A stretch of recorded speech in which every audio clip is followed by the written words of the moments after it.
모두가 궁금해하는 데이터의 모든 것을 알려드립니다. 데이터에 미쳐있는 내 남자와 함께하는 데이터 이야기, 데이터리 지금 시작합니다. 와우! 와우, 드디어 누가 따라해주기 시작했어요. 그 따라하라고 계속 얘기한 거였어요?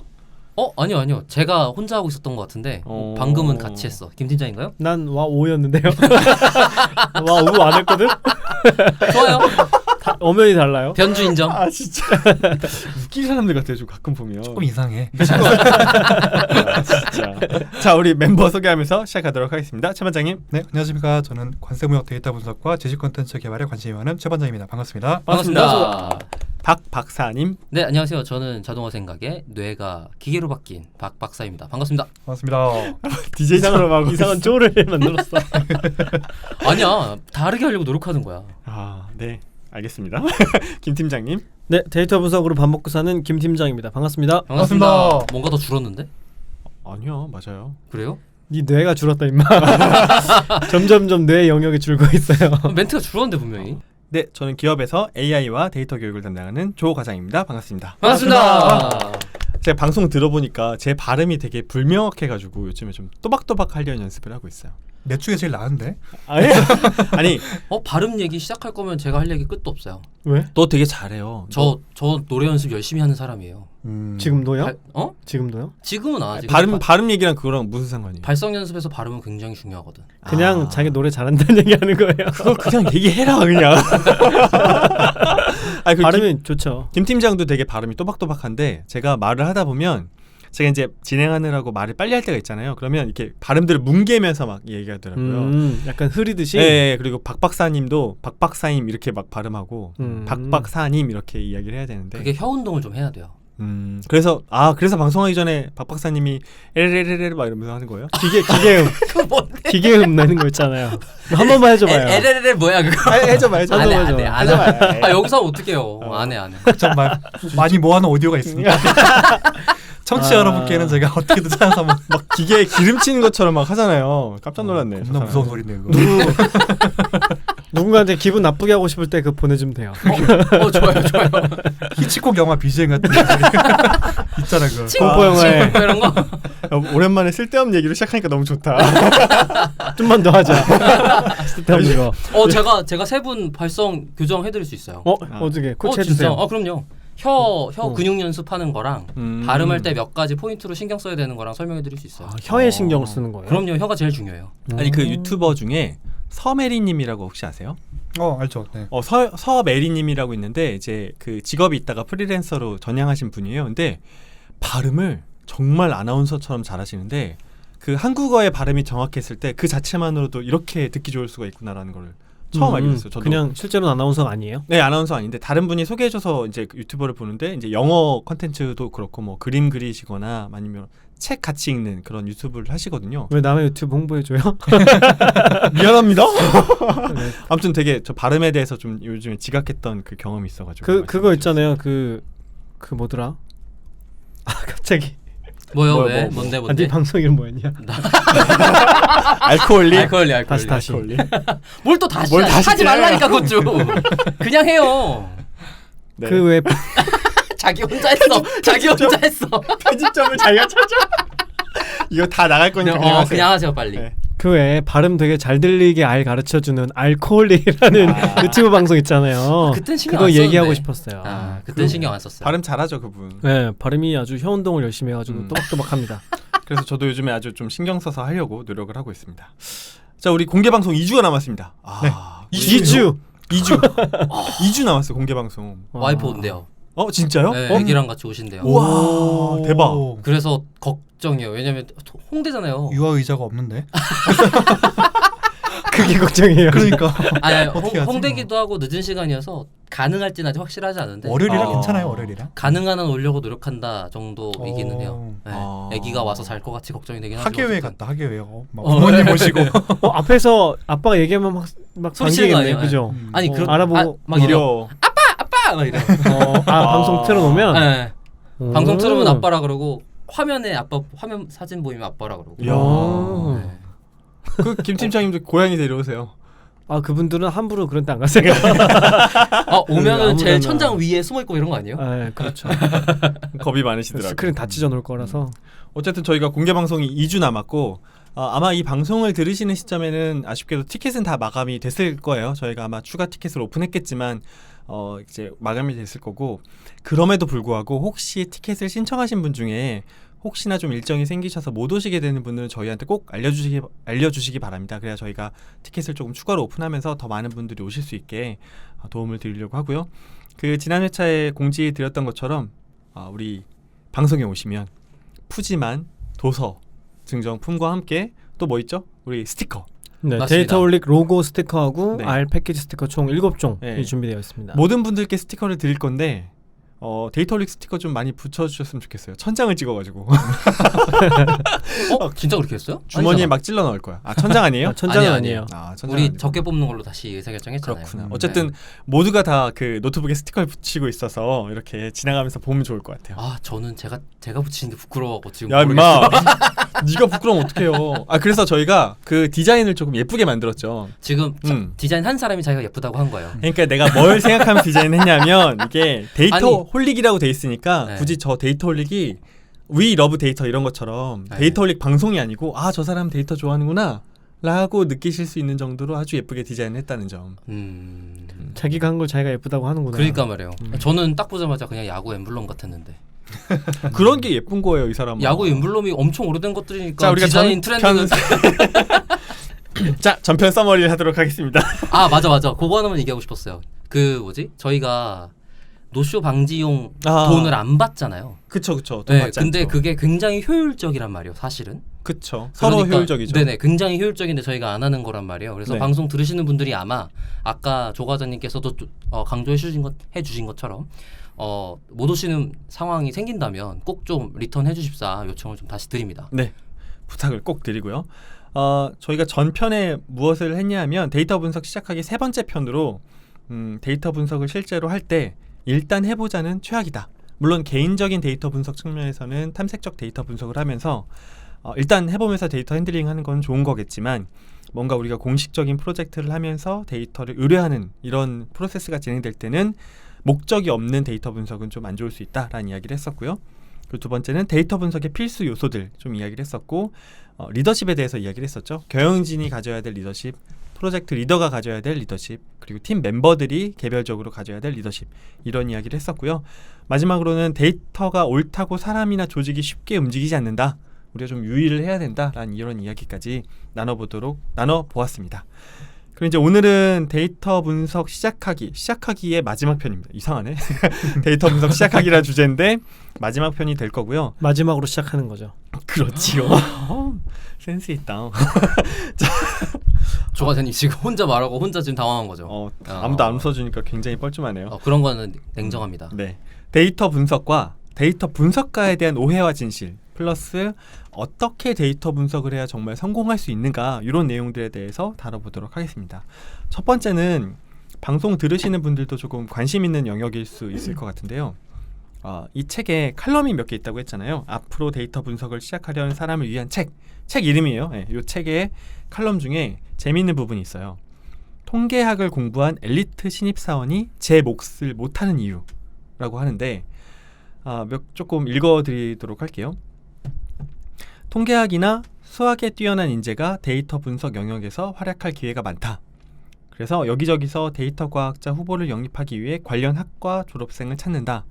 수학자나 단순 분석가를 육성할 목적이라면 문제가 없지만 경영상의 과제 해결을 목적으로 한다면 주요 의사결정자와 현장과의 커뮤니케이션에 따라 실행력과 영향력이 달라진다. 라고 하면서 이분이 뭐라고 말씀하시냐면 현장과의 커뮤니케이션은 생각 이상으로 땀내나는 일이라는 거예요. 그러니까 통계학을 공부한 엘리트 신입사원이 아무리 치밀하게 논리를 세워도 현실에서는 벽에 막히거나 좌절할 수가 있다. 그래서 우습게도 우습다기는 좀 그렇지만 이분이 강조하는 건 과제 해결을 위해 끊임없이 도전하는 정신적인 강인함이 요구된다라고 하십니다. 이 부분에 대해서 좀 어떻게 생각하세요? 저는 정신적인 강인 다 모르겠고 경영자의 열정이라고 생각합니다. 그거랑 돈. 경영자의 열정은 돈이죠. 100%입니다. 그러니까 거기다가 지금 이 얘기는 무슨 뜻이냐면 저는 이거에 되게 비슷한 맥락들이 되게 많은데 예를 들어서 신입사원 중에 네. 뭐가 있을까요? 전략실에 소속되는 걸 하고 싶다거나 네네. 아니면은 PB가 하고 싶다거나 PB. PB가 퍼블릭 프라이빗 뱅커였나요? 뭐 여러 가지 뜻이 있죠. 예, 금융권 중에 그 자산가들 자산만 직접 관리하는 일을 하는 분들이 있는데 네. 사실 금융 관련된 지원하는 사람들이 굉장히 그걸 많이 하고 싶어해요. 네네. 신입사원한테는 절대로 시키지 않아요. 어느 회사가 뭐. 어느 회사가 네, 시켜요. 네, 네. 그치. 지금 요 데이터 분석도 마찬가지예요. 그 정도 회사의 명운을 거는 데이터 분석을 해야 되는데 무슨 신입사원한테 시켜요.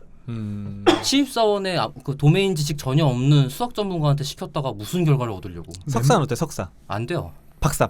안 돼요. 박박사. 안 돼요. 오 라인 걸려들었어.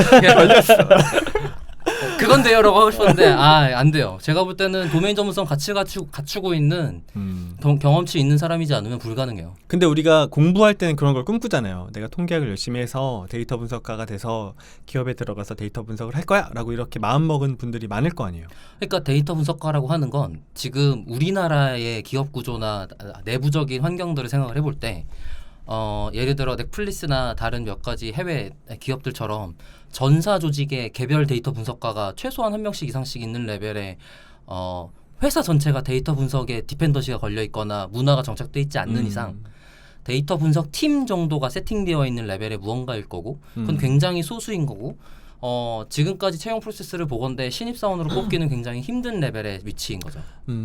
이거 근데 어느 직무에나 좀 통용되는 이야기이기도 하잖아요. 예를 들면 저도 HRD를 지금 하고 있지만 회사에서 그 회사를 다니면서 제가 대학원을 다녔을 때 배운 것들 중에 이제 교수 설계, 인적 자원 개발 이런 거 이론적인 지식을 배우는데 제 100%의 업무 중에 그런 이론적인 지식을 써먹을 만한 시간과 비율은 한 10% 될까?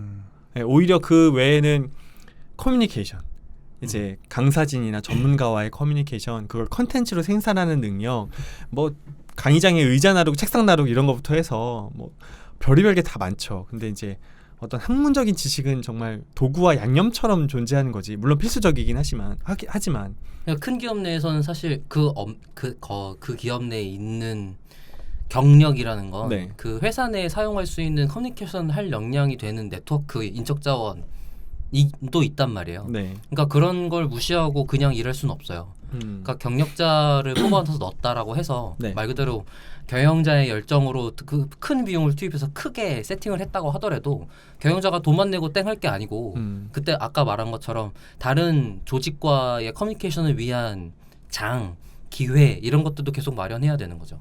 그게 비용의 일종일 수는 있을 것 같지만 어쨌든 저는 비용만으로 당연히 해결될 일이 아니라고 보고 그리고 여기서 엘리트 신입사원이라는 표현 때문에 당연히 저는 제 몫을 못하는 게 당연하다고 보는 거고 신입사원이 아니라면 가능성이 조금이라도 있는 정도인 거죠.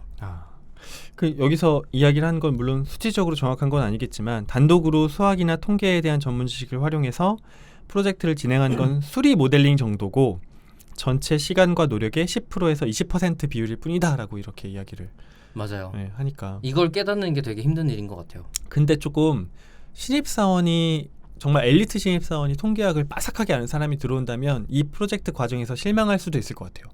나는 공부 진짜 열심히 해가지고 온갖 분석 방법론을 다 탑재하고 왔는데 막상 프로젝트를 시작하니까 현장이나 커뮤니케이션 하라는 거지 이제. 근데 현장에 갔더니 분석 왜 해야 돼요부터 해서 니들이 우리 업을 아냐부터 해서 그런 험난한 벽에 많이 부딪힐 거란 말이에요. 그게 주요 업무라는 것을 수용해야 되는 거죠. 그리고 사실 그걸 안 했을 때 수리적 분석 결과물이 의미가 있지 않잖아요. 우리가 지난 방송에서 이야기를 했던 것처럼 불가능해요. 그게 도메인 전문성을 갖추지 않은 상태의 수리 전문성은 어떤 놓침을 가져다 주냐면 중간에 다른 뭐라 그랬죠? 가외 변수였나요? 가외 변수 같은 걸 찾아낼 가능성이 제로에 가까워요. 아이스크림과 상어 그것처럼. 네, 도메인 전문성을 갖추지 못하면 그러니까 현업의 커뮤니케이션을 해내고 그것 때문에 뭔가 그런 변수를 뽑아낼 수 있는 능력이 없으면 수리적 통계 능력만 갖고는 결과물을 내놓을 수 없는 거죠. 혹시 최 반장님은 그 회사에 계시면서 저렇게 그냥 특정 분야 전문 지식만 엄청 뛰어났던 사람들이 조금 뭐 과오랄지 실패를 경험한 걸 옆에서 보신 적이 있으신가요? 그래도 팀장을 오래 하셨으니까. 네, 저희 회사 같은 경우는 이제 관세법인에서 근무를 하고 있어서 이제 관세사라는 직원들이 있어요. 네. 네, 라이센스를 취득해서 입사를 하는 직원들인데 좀 말장난 같긴 한데 저는 근데 이 문장이 처음부터 좀 잘 이해가 안 되는 게 대부분의 회사에서 제가 알기로는 신입사원은 다 제 몫을 못 해요.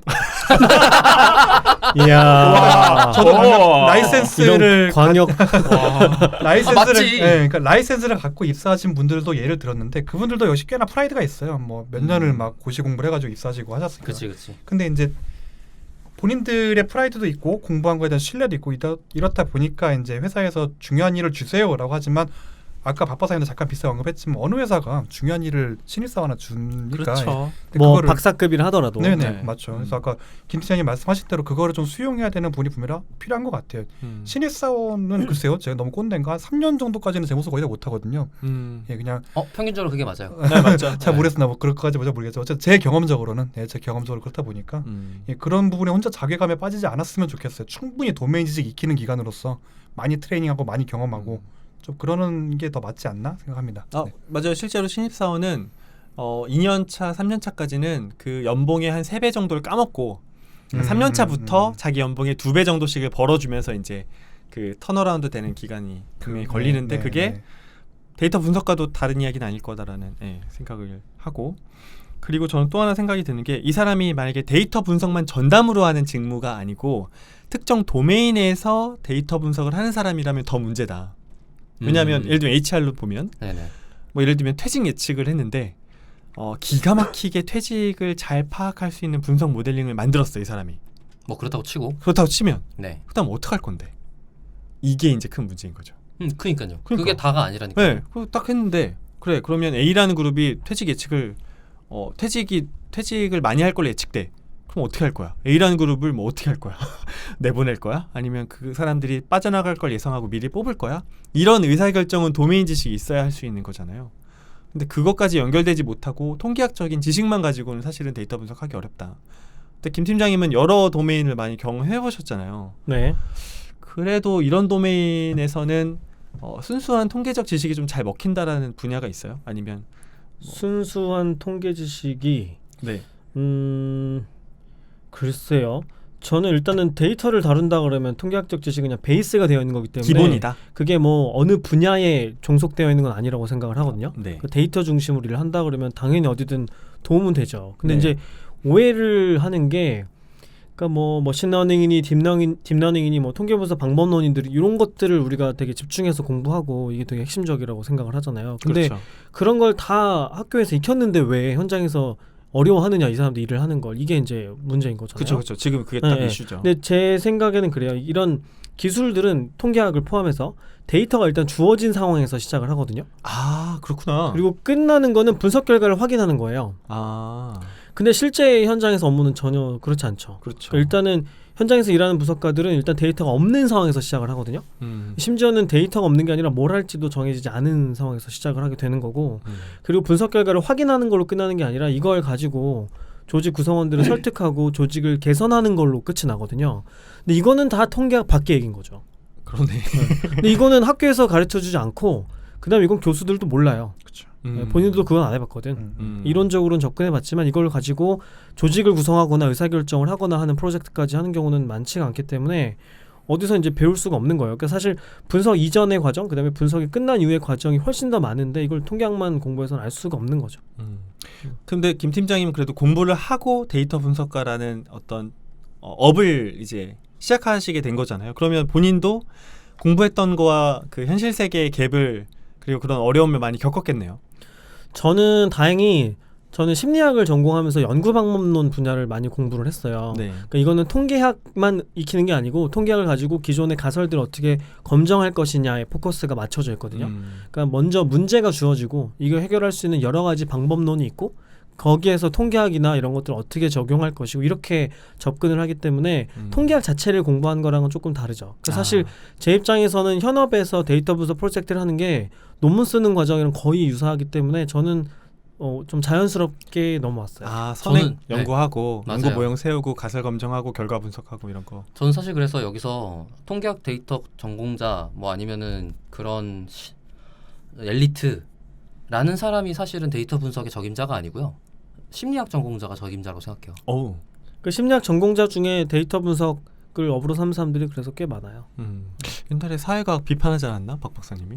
아니요. 사회과학의 그 자체를 비판하는 건 맞아도 이 사람들은 가장 트레이닝이 열심히 돼 있는 사람들이에요.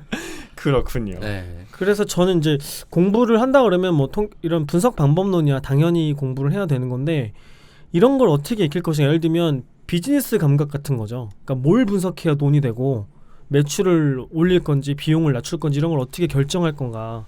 그다음에 프로젝트를 전체적으로 어떻게 기획을 하고 팀을 꾸릴 건가. 그다음에 분석 결과를 어떻게 잘 설득하기 위해서 프레젠테이션을 하고 그다음에 데이터를 잘 시각적으로 표현을 하고 이런 것들 있잖아요. 이런 거를 익혀야 되고 또 커뮤니케이션 능력이라고 일반적으로 얘기를 하는데 그러면 사람들이 보통 생각하기에는 말빨을 생각하거든요. 그게 절대 아니죠. 그게 말을 논리적으로 잘하고 이런 것도 중요하지만 그런 거죠. 잘생김, 예쁨. 네, 그게 제일 중요하고요. 네, 키 큰. 네. 브래드 피트. 그건 인정.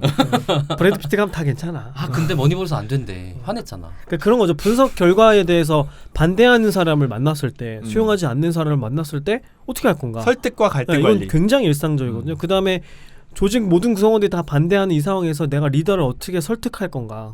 그 다음에 조직의 인적 자원을 어떻게 다 동원해가지고 이 프로젝트를 끝까지 끌고 갈 건가? 그러니까 이건 일종의 정치력 같은 거라고도 볼 수 있을 텐데 분석가한테 이런 능력도 필요하거든요. 그러니까 이거 없이 딱 그냥 수학 공식만 푼다, 모형만 만든다 그러면 그거는 기계가 훨씬 더 잘하겠죠. 그럼 김 팀장님도 분석하면서 지탄 받아본 적 있어요?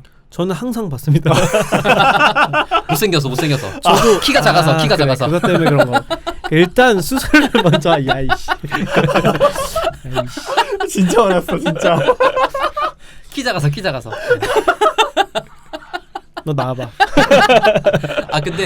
근데 이게 제가 되게 농담처럼 얘기하지만 인간이 벗어날 수 없는 그 본능적인 인지 범위의 한계예요, 진짜로. 왜냐면 재밌는 통계 중에 하나가 CEO, 그러니까 미국의 CEO 통계 중에 일반 사원보다 CEO가 키가 10cm가 크대요. 호감을 주는 인상이 실제로 영향을 키가 준다? 크면 능력이 있어 보여요.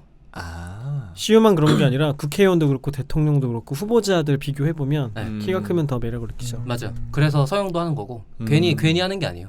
이걸 합리화하자는 것은 아니고. 그럼 좋은 건 그래서 아니죠. 어떻게 하면 상대를 잘 설득할 것인가가 굉장히 중요한데 문제는 이건 되게 어렵다는 거예요. 어렵고 배우기는 쉽지 않고 저도 부족하다고 느끼는 거거든요. 그러니까 아까 조 과장님이 그런 거 뭐 크리틱 많이 받냐고 하셨잖아요.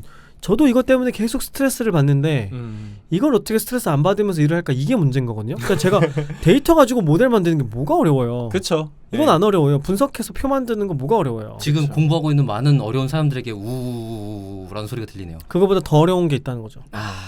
힘들다, 일단 그 듣기만 결과물을 해도. 들고 조직 리더를 마주했을 때부터가 이제 실제 게임인 거거든요. 저는 거기에 플러스해서 그 데이터 분석 정말 잘하시면서도 도메인 전문성 있는 분들의 놀라운 모습을 몇 번 본 적이 있는데 데이터 분석의 결과는 조각조각 나 있는데 이거를 기가 막히게 연결하면서 시사점을 뽑아내는 분들은 진짜 도메인에 정통한 분들이 뽑아내더라고요. 스토리텔러 그렇죠. 같은. 그 스토리텔러.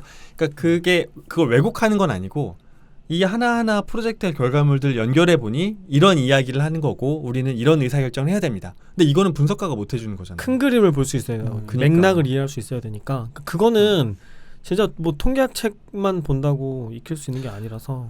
그럼에도 불구하고 통계학을 베이스했다는 거는 도메인의 어떤 경력이나 경험이 오랫동안 쌓였을 때 베이스가 갖춰져 있으니까 기회나 가능성은 훨씬 더 많다. 그러니까 조급하게 생각하지 않으셔도 된다라는 정도로 이야기할 수 있지 않을까요?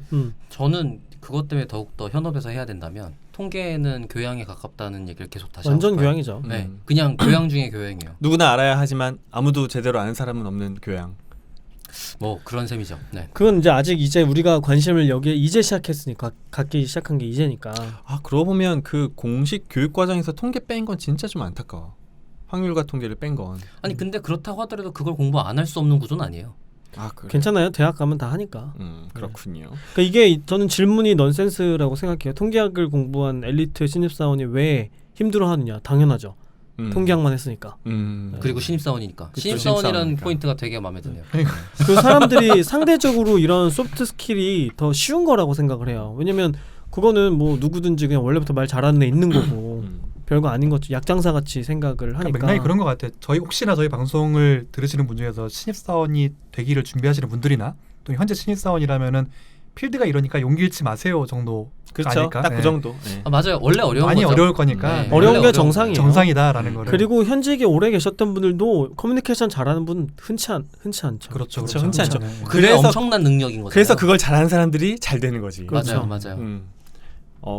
이 책에서 어떤 이야기를 좀 더 추가로 하냐면 요거 하면서 요 주제는 마무리하도록 하려고 하는데 여러분은 이것이 얼마나 중요한지 모르시겠지만 우수한 모델인 이해를 못하더라도 받아들여 주십시오라고 오만한 태도를 보이는 사람이 있다. 좀 이렇게 하면 안 된다는 거죠. 근데 현장에서 일하는 사람들에게 통계학은 자신과 인연이 먼 학문일 경우가 보통이고 그러므로 같은 직종의 동료와 대화할 때 쓰던 말을 현장에서도 써서는 안 된다. 그러니까 이런 거죠. 내가 뭐 예를 들면 티 검정을 해보니까 아노바를 해보니까 이런 식으로 그 전문 용어를 써서는 안 되고 알기 쉽게 풀어서 이야기를 해야 되고 복잡한 개념은 다른 표현으로 바꾸거나 그림을 동원해서 좀 이해를 도와야 된다. 그러니까 우리만 아는 용어로 괜히 과시하려고 하지 말아야 된다는 이야기인 거죠. 그게 자기가 느끼기에 과시라는 걸 전혀 모른다는 게 문제예요. 그러네. 누가 얘기해줘야 되겠네. 네, 까불지 마 임마. 이렇게. 과시하는 것처럼 보여요, 사실. 그 제가 아는 이쪽에 업력이 좀 있으신 한 컨설턴트 분이 그래서 그 프로젝트를 할 때마다 담당자들이랑 사이가 벌어지는 거예요. 이런 식으로 네, 어프로치 네. 하셔가지고. 네, 그러니까 굉장히 혁신적인 모델을 들고 와서는 기존의 현직자들이 해왔던 방식이 잘못됐다는 걸 너무 강력하게 어필하시는 거예요. 그것도 좀 문제야. 물론 그런 게 눈에 보일 수는 있거든요. 말도 안 그리고 되는 걸 보게 그게- 될 거예요. 그게 자기 가치를 높이는 활동이라고 생각하는 거지. 그렇죠. 그러고 나면 이제 갈등이 생기고 그래서 프로젝트를 다음으로 이어서 하지 않고 거기랑 이제 다시는 안 한다 이런 식으로 항상 매짐이 되더라고요. 그래 너 잘났다 하면서. 그리고 서로 그렇게 되는 거죠. 김 팀장님은 그렇게 하시는 분이 아닌 거군요. 저는 그렇게 안 합니다. 자기 얘기를 돌려서 얘기하는 줄 알았는데 그런 건 아니었네. 저는 고객을 위해 모든 걸 바칠 준비가 되었습니다. 그래서 여기서는 데이터 분석은 도구일 뿐 그 자체로 목적이 될 수 없다. 특히 그래요. 상사가 의뢰해서 분석했습니다라는 수동적인 자세를 취하는 경우가 몇몇 이제 데이터 과학자로부터 있는데 그거는 환영받을 만한 행동이 아니다라고 하면서 마지막이 정말 참 재미있는 문장으로 이걸 마무리해요. 만약에 고도의 전문 지식을 수리적인 해석에만 활용하고 싶은 사람은 연구자의 길을 택하자. 이렇게. 네. 연구자도 그건 아무나 하는 게 아니에요. 연구자는- 연구자가 연구만 하는 것 같죠. 그럼요. 연구자의 어려움이 있습니다. 어쨌든 요는 저희가 이 방송을 듣는 분들 중에 공부하는 분들이 많으니까 그 공부가 끝나고 바로 신입사원으로 들어가서 여러분이 맞닥뜨리는 어려움은 어떻게 보면 너무나 당연한 것이다. 하지만 충분히 이점이 있으니 열심히 하시면 되고 그리고 주변과 커뮤니케이션 하시거나 데이터 분석을 하실 때 너무 과시를 하기보다는 현장과 어떻게 하면 더 밀접하게 이야기를 나눌 수 있을지를 고민하면서 시작하시면 좋겠다 정도로 마무리해 보도록 하겠습니다. 그래서 캐글만 가지고 공부하는 게 그래서 조금 위험한 측면이 있어요. 그러네요. 네. 다 주어진 데이터. 캐글은 문제 정의와 데이터가 이미 있는 상태에서 시작하거든요. 그리고 좋은 모델 만들고 거기서 게임 끝인데 실제 일들은 그렇게 일어나지 않거든요. 그 앞뒤에 있는 굉장히 많은 것들이 그 안에는 없는 거죠. 그렇군요.